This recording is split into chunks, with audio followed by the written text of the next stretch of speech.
doing this. Should be taking her for a ride. It's only hurting her. God knows it's hurting me. She's starting to remember things about our relationship. God. The more that I'm around her, the more she's going to remember. All I need is for her to come too. Dinner one night with the family around there, Katrina there. God, my goose won't only be cooked, it'll be burnt. I don't even know what the hell I'm doing here. I get the hell out of here. Well, ready to go for a ride? Yeah. Let's saddle up. Ted, before we go, there's something I have to tell you. I've been remembering more bits and pieces of, things. Oh. And what kind of things?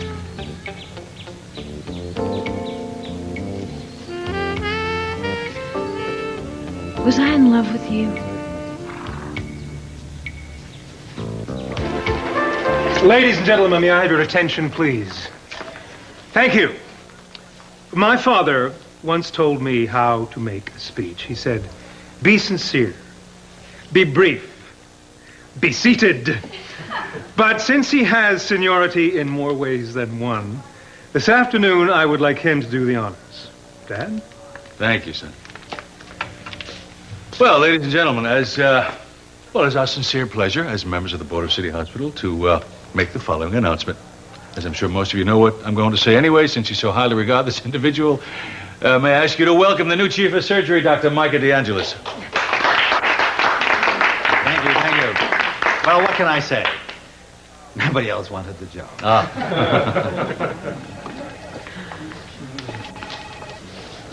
Congratulations. Thank you. Let you sit. Mr. Caswell, don't forget your appointment with Dr. Zeman today. Thank you. I almost had forgotten it. Thank you very much. Dr. Zeman? Dr. Harold Zeman? You talking about the fertility specialist? The same one. Oh, Harold's one of my golfing buddies. What are you seeing him about? Oh, nothing very important. Just a few questions. Seeing a fertility specialist cannot be nothing important. What is going on? Well, Dad, it seems that your number one son is not exactly a chip off the old block, if you catch my drift. Excuse me. Best of luck, Dr. DeAngelis. It's great having a person of your stature as our new chief of surgery. Well, thank you. I look forward to working with you.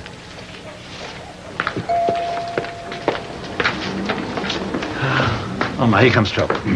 Hello, Dr. DeAngelis. Mind if I sneak you away for a quick second? Why do I get the feeling you're not here to congratulate me?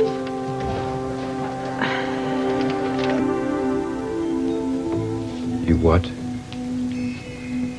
I know who killed Frank Goodman. Would you care to tell me who? What did you just say?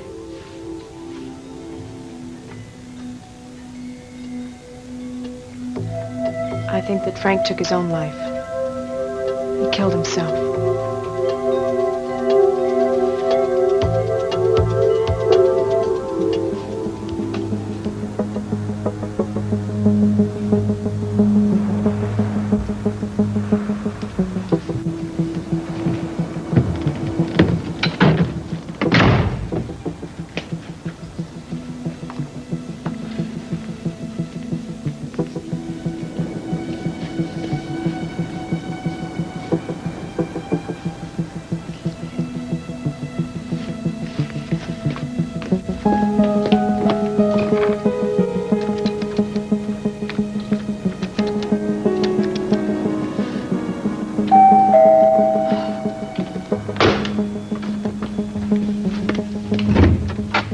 Hi. What are you doing here? I wasn't expecting you.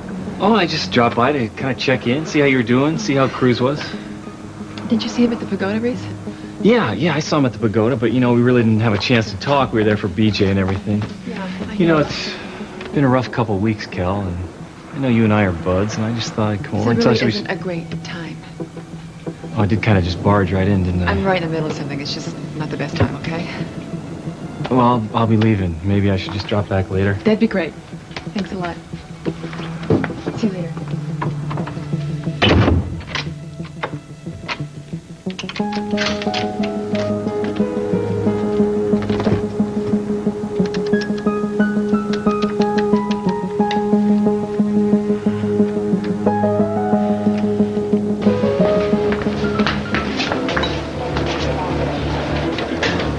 Yeah, Chief, sorry.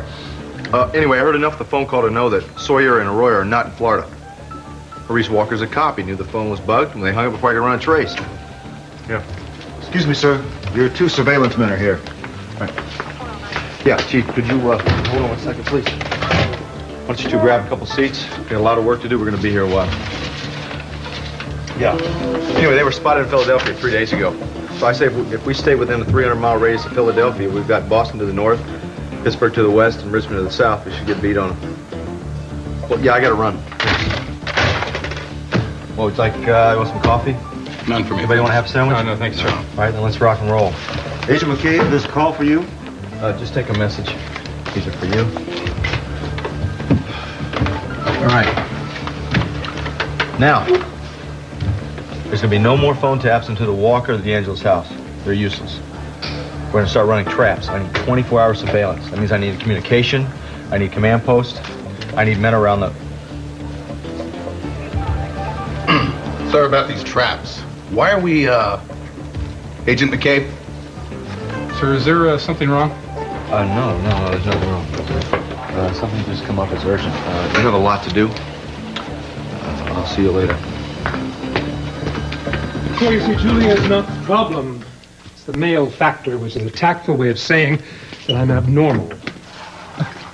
So, if the loose underwear and the veggie diet and the staying out of the hot tub don't lower the temperature by at least 4 degrees, I'm going to have to wear a scrotal device for 12 to 16 hours a day.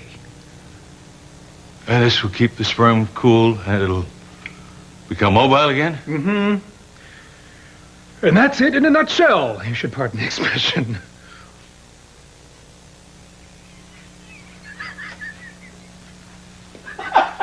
Well.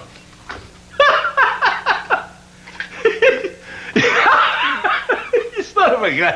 That's quite a setup. There really was. What setup? You really fooled me. What a whole play that is. Stop laughing at me! Stop it! Stop! Are you serious? Yes!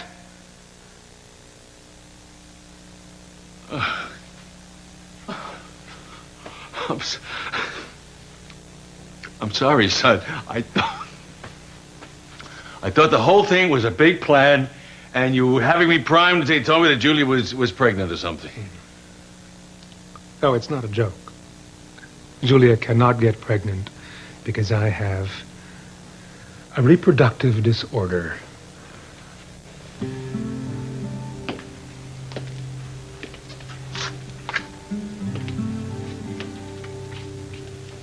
Sorry, son. I never realized you wanted to have another child so badly. Yes, I do. And the fact that I can't make it happen is what's killing me. But you can't make it happen. It's just not going to be entirely up to nature, that's all. Well, come on now, listen to me. Will you set your ego aside for a minute and use some common sense? There are millions of men who have some kind of infertility problem. You're not alone. See, you have to go through make these adjustments with a diet and with that thermal device you got. Maybe even have to have an operation. So what? So what? Don't make yourself less of a man. You're certainly no less of a son to me. You're still a chip off the old block. And I love you. For whatever that's worth. It's worth a lot.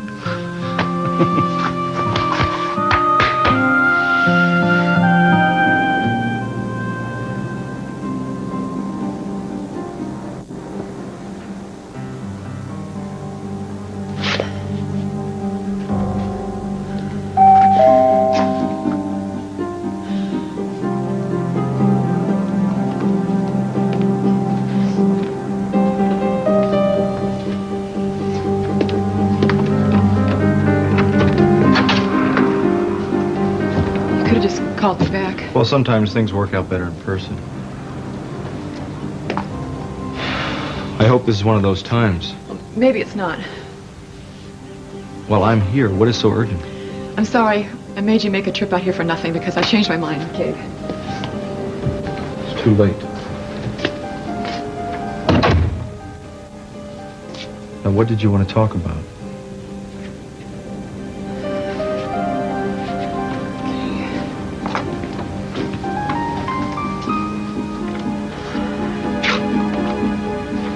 I know that you've been looking into Cruz to try and figure out what happened that night that the hospital staff left him alone and Frank was murdered.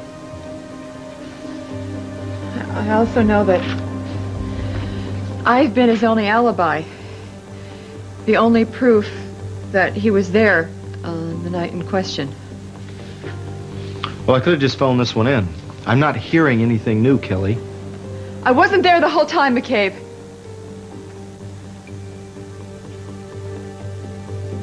I don't know if Cruz stayed or he left.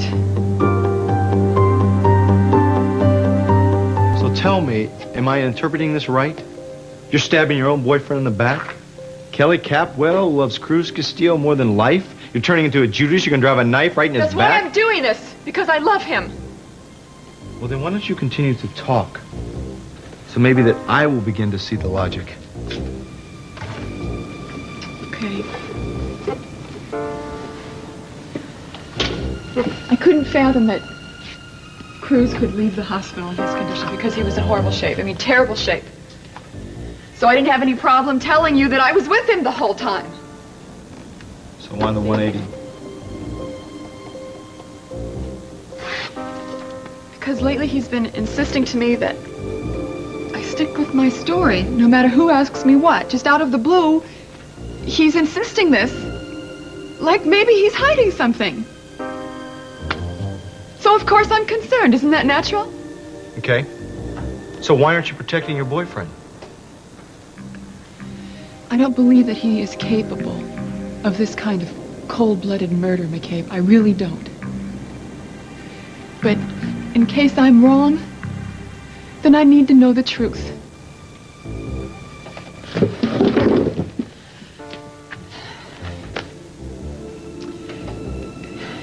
We've been talking about getting married, McCabe. I need to know who he is. Can you understand that? Would you be willing to sign a statement as to what you just told me? I don't want my name anywhere near it. I'll do my best. I can't promise you. That's not good enough. I will not cooperate unless I have that. Because if he's innocent, and I'm sure he is innocent, and this got back to him that I went to you with all this, it would be the end of our relationship.